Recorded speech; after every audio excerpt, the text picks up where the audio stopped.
அன்பு நேயர்களுக்கு இனியதொரு வணக்கம். நம்முடைய சிம்மம் ராசிக்கார நேயர்களுக்கு நம்ம இன்னைக்கு பார்க்க போற மிக முக்கியமான இந்த வீடியோ பதிவுக்கு முழுமையா போறதுக்கு முன்னாடி, முழுமுதற் கடவுளான அந்த முருகப்பெருமானை மனதார ஒரு நிமிஷம் கண்மூடி வணங்கிட்டு, அப்புறமா வீடியோ பதிவுக்குள்ள போகலாங்க. ஓம் முருகா போற்றி, ஓம் முருகா போற்றி, ஓம் முருகா போற்றி. என்னை காக்கும் அன்பு தெய்வமே முருகனே போற்றி. என் வாழ்வில் நல்லதே நடக்கும். நிச்சயமாக நல்லது மட்டும்தான் நடக்கும். பொதுவா நம்மளோட சிம்மம் ராசிக்காரங்க அப்படின்னு எடுத்துக்கிட்டாலே, இவங்க தன்னோட சொந்த உழைப்பால மட்டுமே வெற்றி பெறக்கூடியவங்களா இருக்காங்க. குறிப்பா சொல்லணும்னா, குறி விலகாத அம்பு போல தன்னோட வாழ்க்கையில ஒரு குறிக்கோள் வச்சு, அது தவறாம இவங்க வாழ்ந்துகிட்டு இருக்கிறாங்க. பேசியே மற்றவர்களின் மனசுல இடம் பிடிக்கக்கூடியவங்கன்னு யாரையாவது சொல்லணும்னா, அது நம்ம சிம்மம் ராசிக்காரங்க தாங்க. இவங்க என்ன பண்ணுவாங்கன்னா, தனக்குள்ள எவ்வளவோ கஷ்டங்கள் இருந்தாலும், அந்த பிரச்சனைகளேருந்து வெளிய யார்கிட்டயும் சொல்லாம, வெளிக்காட்ட ரொம்பவும் தயங்குவாங்க. "பரவால்ல, நீ எனக்கு துரோகம் பண்ணிட்ட. ஆனாலும் நீ நல்லா இருந்துட்டு போ."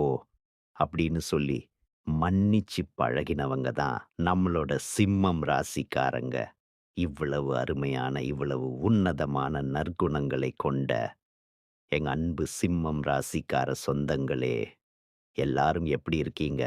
எல்லாரும் நலமா, சௌக்கியமா இருக்கீங்களா? என்னம்மா நீங்க வேற வேலை இல்லாம எங்களை பார்த்து இப்படி ஒரு கேள்விய கேட்குறீங்களே! இப்போ எங்களை பார்த்தா நாங்க நலமா இருக்கிற மாரியா தெரியுது? நாங்களே ஒவ்வொரு நாளும் கண்ணீர் சிந்தி வாழ்ந்துகிட்டு இருக்கோம். நாங்க எப்படிம்மா நலமா இருக்க முடியும்? அப்படின்னு உங்க மனசுல நீங்க நெனைக்கிறது எனக்கு நல்லாவே புரியுதுங்க. என் அன்பு சிம்மம் ராசிக்காரர்களே, தயவு செஞ்சு கலங்காதீங்க. உங்க வாழ்க்கையில இருக்கக்கூடிய இந்த துன்பமான சூழ்நிலை எல்லாமே, இனி வரக்கூடிய காலங்கள்ல வெயில்ல வச்ச பனித்துளி போல கானல் நீரா மறையப் போகுதுங்க. இது நாள் வரைக்கும் திருமணமாகாதவங்களுக்கு, அந்த திருமண தடையெல்லாம் பூரணமா நீங்கி, கெட்டி மேளம் கொட்ட திருமணம் நடக்கப் போகுது. அதேபோல குழந்தை பாக்கியம் இல்லாதவர்களுக்கு வீட்ல தொட்டில் ஆடப் போகுது. மழலை செல்வம் கிடைக்கப் போகுதுங்க.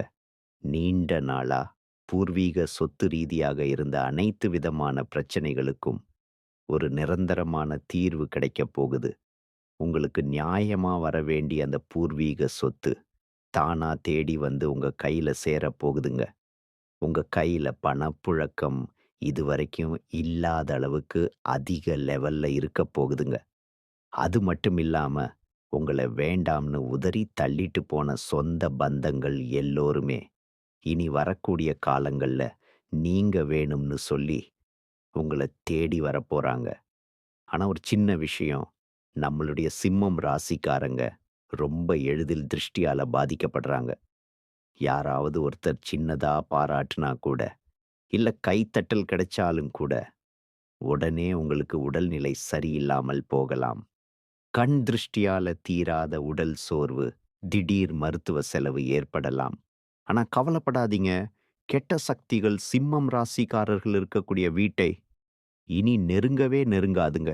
அவையெல்லாம் உங்களை பார்த்தாலே ஓடி ஒளிஞ்சுக்கும். அதுக்கு நீங்க என்ன பண்ணணும்னா, சிம்மம் ராசிக்காரங்க காவல் தெய்வமான முனீஸ்வரரை ஞாயிற்றுக்கிழமைகள்ல தவறாம வழிபாடு செய்யணும். முனீஸ்வரர் கோவில்ல போய் ஒரு தேங்காய் வாங்கி, அத ஒரு சிவப்பு துணியில கட்டி, உங்க வீட்டு வாசல்ல கட்டணும். அதேபோல சிவபெருமானுக்கு ஞாயிற்றுக்கிழமைகள்ல தாமரை பூ சாத்துவது ரொம்ப ரொம்ப விசேஷம். அப்படி சிவனுக்கு சாத்திய அந்த தாமரை பூவ வீட்டுக்கு பிரசாதமா எடுத்து வந்து வச்சுக்கணும். ஒருவேளை உங்களுக்கு தாமரை பூ கிடைக்கல அப்படின்னா, கவலைப்படாதீங்க. தாமரை கொட்டை மாலை விக்குது. அதை வாங்கி சிவன் கோயில்ல சாத்தி, அத வீட்டுக்கு எடுத்து வந்து, உங்க சாமி அறையில பத்திரமா வச்சிரணும். ஒவ்வொரு ஞாயிற்றுக்கிழமையும் இத நம்பிக்கையோட செஞ்சுக்கிட்டு வாங்க. ஞாயிற்றுக்கிழமைகள்ல சூரிய பகவானுக்கு உரிய சூரிய காயத்ரி மந்திரத்தை நீங்க சொல்லணுங்க. மந்திரம் தெரியலன்னா, ஓம் சூரியனாய நமக, அப்படிங்கிற இந்த எளிய மந்திரத்த ஒரு 108 முறை சொல்லிக்கிட்டு வாங்க. சிம்மம் ராசிக்காரங்க கண்டிப்பா சிவனை வழிபாடு செய்யணும். நான் முன்னாடியே சொன்ன மாதிரி, தாமரை கொட்டை மாலைய சிவனுக்கு சாத்தி, அத வீட்டுக்கு எடுத்து வந்து வச்சுக்கணும். தினசரி உங்க குலதெய்வத்த மனசுல நெனச்சு, வீட்ல தீபம் ஏத்தணும். உங்க குலதெய்வத்துக்கு தாமரை கொட்டை மாலை சாத்தி, அத கொண்டு வந்து உங்க வீட்டு நிலப்படியில கட்டணும்.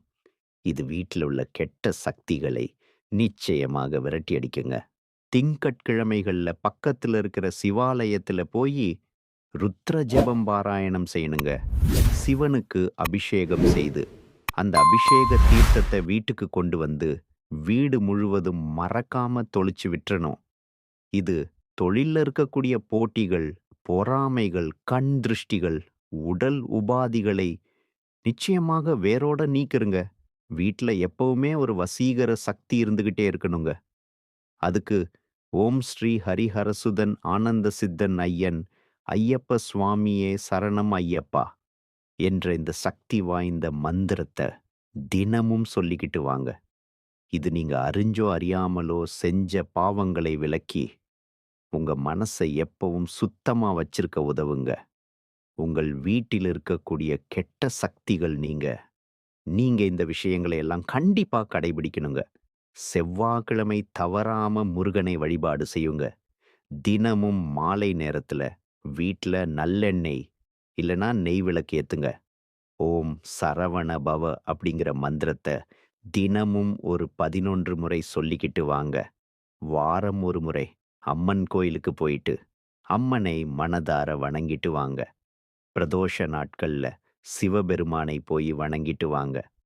செவ்வாய்க்கிழமை அன்னைக்கு அசைவம் சாப்பிடுறத தவிர்ப்பது உங்களுக்கு ரொம்ப ரொம்ப நல்லதுங்க. குங்கும அர்ச்சனை செய்றது ரொம்பவும் விசேஷம்ங்க. வீட்ல எப்பவும் கொஞ்சம் வேப்பிலைய வச்சிருங்க.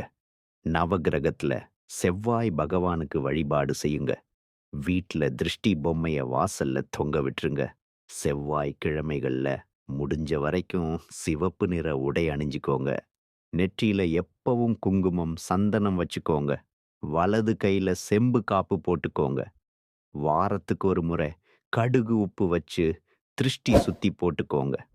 வீட்ட தினமும் சுத்தமா வச்சுக்கோங்க. உடைந்த கண்ணாடி, தேவையில்லாத பழைய பொருட்களை எல்லாம் தயவு செஞ்சு உடனே அகற்றிருங்க. நீங்க வெளிய போறதுக்கு முன்னாடி உங்க இஷ்ட தெய்வத்த மனசுல நெனச்சிட்டு அப்புறமா வெளியில கிளம்புங்க. சரியான நேரத்துல உறங்குற நேரத்துல உறங்குங்க. காலையில வெறும் வயிற்றில வெந்நீர் குடிங்க. வாரத்துக்கு ஒரு நாளு நல்லெண்ணெய் தேய்த்து தலைக்கு குளிங்க. கோபத்தை எப்பவும் கட்டுப்பாடோட வச்சுக்கங்க. தேவையில்லாம பெருமை பேசாம இருக்கிறது உங்களுக்கு ரொம்பவும் நல்லதுங்க. எல்லோர்கிட்டயும் உங்க ரகசியத்தை பகிரக்கூடாதுங்க. மனம் கலங்கும்போது அமைதியா, மௌனமா இருந்துக்கோங்க. தினமும் குறைஞ்சது ஒரு 5 நிமிஷம் தியானம் பண்ணுங்க. தீய வார்த்தைகளை பேசுறத தவிர்த்துருங்க. எதிர்மறை எண்ணங்கள் கொண்ட மனிதர்களிடமிருந்து கொஞ்சம் தூரமாவே இருந்துக்கோங்க. பொறாமை, கோபத்த குறைச்சுக்கோங்க. பிறரை மதித்து பேசுங்க. தினமும் நன்றி சொல்லும் பழக்கத்த வச்சுக்கோங்க. செவ்வாய்க்கிழமை அன்னைக்கு சுண்டல், பச்சை பயிரை தானமா கொடுங்க. ஏழைகளுக்கு அன்னதானம், உணவு வழங்குங்க. பொன்னாங்கண்ணிக்கீரை, அகத்திக்கீரைய உங்களுடைய உணவுல அடிக்கடி சேர்த்துக்கோங்க. காரம் அதிகமா சாப்பிடாதீங்க. முடிஞ்ச வரைக்கும் காரத்த தவிர்த்துக்கோங்க. வாரத்துக்கு ஒரு நாளு பழம் மட்டும் சாப்பிட்டு விரதம் இருங்க. வெல்லம் கலந்த நீரை தினமும் குடிங்க. சிவப்பு நிற பூக்களை தானமா கொடுங்க. வீட்ல தினமும் விளக்கு முன் ஒரு டம்ளர்ல நீர் வச்சிருங்க. எலுமிச்சை, மிளகாய் இதையெல்லாம் வாரம் ஒரு முறை மாற்றுங்க. இரவு தூங்குறதுக்கு முன்னாடி உங்க இஷ்ட தெய்வத்தை நினைத்து பிரார்த்தனை பண்ணிட்டு தூங்குங்க. செவ்வாய்க்கிழமை மாலை நேரத்துல நீங்க செய்யக்கூடிய ஒரு அற்புதமான பரிகாரம் என்னன்னு இப்ப பார்க்கலாம். ஒரு எலுமிச்சை பழம், 2 கிராம்பு, ஒரு பச்சை மிளகாய் இதையெல்லாம் வாசல்ல வச்சு விளக்கு ஏற்றி முருகப்பெருமான மனதுல நினைத்து வேண்டிக்கோங்க. உங்கள் வீட்டில் இருக்கக்கூடிய கெட்ட சக்திகள் எல்லாமே பஞ்சு போல விலகி போயிரும். உங்களுடைய குடும்பத்துல நல்லது தாங்க நடக்கும். உங்கள் வீட்டில தீய சக்திகள் இருந்தா, நீங்க வீட்ல என்னென்ன தெய்வ புகைப்படங்கள வைக்கலாம் அப்படிங்கிறத பத்தி இப்ப தெரிஞ்சுக்கலாங்க. முதல்ல காஞ்சி காமாட்சி அம்மன். தீய சக்திகளை அழிக்கக்கூடிய அபாரமான சக்தி இந்த தெய்வத்துக்கு இருக்கு. வீட்ல தைரியம், பாதுகாப்பு தரக்கூடியதா இது இருக்கும். அடுத்தது காளி, பத்ரகாளி. கெட்ட சக்திகள், கண் திருஷ்டியை விலக்க இது ரொம்பவே உதவுது. பயம், தடைகளை நீக்க இது உதவும். மகாவிஷ்ணு, மன அமைதி, பாதுகாப்பு தரக்கூடிய தெய்வம். எதிர்மறை எண்ணங்களை குறைக்கிறதுக்கு இந்த தெய்வம் உங்களுக்கு ஒரு பெரிய பாதுகாப்பா இருக்கும். ஆஞ்சநேயர், தீய ஆவிகள், பயம் விலக. நம்மளுக்கு ஆஞ்சநேயர் எப்பவும் துணையா இருப்பாரு. வீட்டை காக்கக்கூடிய காவல் தெய்வமா இவர் இருப்பாரு. பைரவர், இவர் இரவு நேர எதிர்மறை சக்திகளை விலகக்கூடியவரா இருக்காரு. வீட்டு சுற்றுப்புற பாதுகாப்புக்கு பைரவர் ரொம்பவே பாதுகாப்பா இருப்பாரு.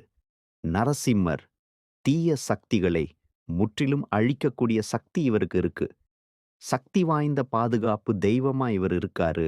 சாய்பாபா, மன அமைதியை அளிக்கக்கூடிய தெய்வமா இருக்காரு. தீய எண்ணங்கள், கவலைகளை விளக்க இவர் எப்பவும் துணையாக இருப்பாருங்க. வீட்டுல வடகிழக்கு மூலையில நீங்க இந்த தெய்வ புகைப்படங்களை வைக்கலாங்க. கிழக்கு அல்லது வடக்கு சுவர் இருக்கிற இடத்துல நீங்க தெய்வ புகைப்படங்கள வச்சீங்கன்னா, தெய்வ அருள் முழுமையா உங்களுக்கு கிடைக்குங்க. மனிதனா பிறந்த ஒவ்வொருவருக்கும் ஆசை இருக்கதாங்க செய்யும். ஆனா அந்த ஆசைகளை அடைய நம்ம நெனச்சா மட்டும் பத்தாதுங்க. முழு மனசோட நம்மளுடைய ஆசைகளை அடைவதற்கான வழிய ஒவ்வொரு நாளும் என்ன பண்ணணும்னு யோசிச்சு, அதற்கான திட்டங்களை தீட்டி உழைச்சுக்கிட்டே இருக்கணுங்க. உழைச்சா நிச்சயமா நம்மளுடைய ஆசைகள் எல்லாமே நிறைவேறிருங்க. உங்க வாழ்க்கையில இனி வரக்கூடிய காலங்கள்ல உங்களுடைய அனைத்து ஆசைகளும் ஒவ்வொன்னா நிறைவேற போகுது. அப்படி ஒவ்வொரு மனிதனுக்கும் இருக்கக்கூடிய பொதுவான ஆசை என்னன்னு பார்த்தீங்கன்னா, 16 செல்வங்களையும் அடைந்து வாழணும் அப்படிங்கிறது தான். ஒவ்வொரு மனிதனுடைய ஆசையும் இருக்குதுங்க. பணம் வேணும், பதவி வேணும், புகழ் வேணும், கௌரவம் வேணும் அப்படிங்கிறது தான் ஒவ்வொரு மனிதனும் தினமும் வாழ்ந்துகிட்டு இருக்கிறான். அதை நோக்கிய பயணத்தை தான் ஒவ்வொரு நாளும் மனிதன் வாழ்ந்துகிட்டு இருக்கிறான். ஒவ்வொரு நாளையும் ரசிச்சு வாழ்றது கிடையாது. எந்த ஒரு மனிதனும் ஏதோ ஒரு போராட்டத்துல தாங்க இந்த உலகத்துல ஒவ்வொரு நாளும் வாழ்க்கைய வாழ்ந்துட்டு இருக்கிறாங்க. சிம்மம் ராசிக்காரங்களே, உங்க வாழ்க்கையில இந்த மாதம் நடக்கக்கூடிய நன்மைகள் என்னன்னு இப்ப பார்க்கலாங்க. பணம் உங்க கைக்கு தாராளமா வந்து சேரப் போகுதுங்க. உங்களுடைய செல்வாக்கு உயரப் போகுது. குழந்தைகளால மன நிம்மதி உண்டாகப் போகுது. கணவன் மனைவி இடையே சண்டை வராம ரொம்ப ஒற்றுமையான வாழ்க்கைய நீங்க வாழப் போறீங்க. குடும்பத்துடன் சந்தோஷமான வாழ்க்கைய வாழப் போறீங்க. உங்களோட மனசுல இருந்த குழப்பங்கள் எல்லாம் நீங்க போகுதுங்க. அழியாத சொத்துக்கள நீங்க சேர்க்கப் போறீங்க. கல்வியில முன்னேற்றம் அடையக்கூடிய மாதமாக உங்களுக்கு இந்த மாதம் அருமையா அமைஞ்சிருக்குதுங்க. ஒரு கேள்வி. இந்த உலகத்துல யாருங்க உண்மையான கோடீஸ்வரன்? கோடி கோடியா பணம் வச்சிருக்கிறவங்களா? இல்ல பிடிச்ச உணவுகளை சாப்பிடுறவங்களா? இல்ல பிடிச்ச உறவுகள் கிட்ட பேசுறவங்களா? இதுல யாருமே கோடீஸ்வரன் கிடையாதுங்க.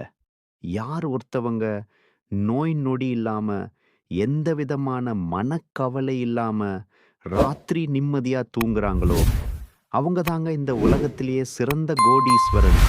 அப்பேற்பட்ட கோடீஸ்வரன் ஆகக்கூடிய யோகம் உங்களுக்கு இந்த மாதம் அமைஞ்சிருக்குதுங்க.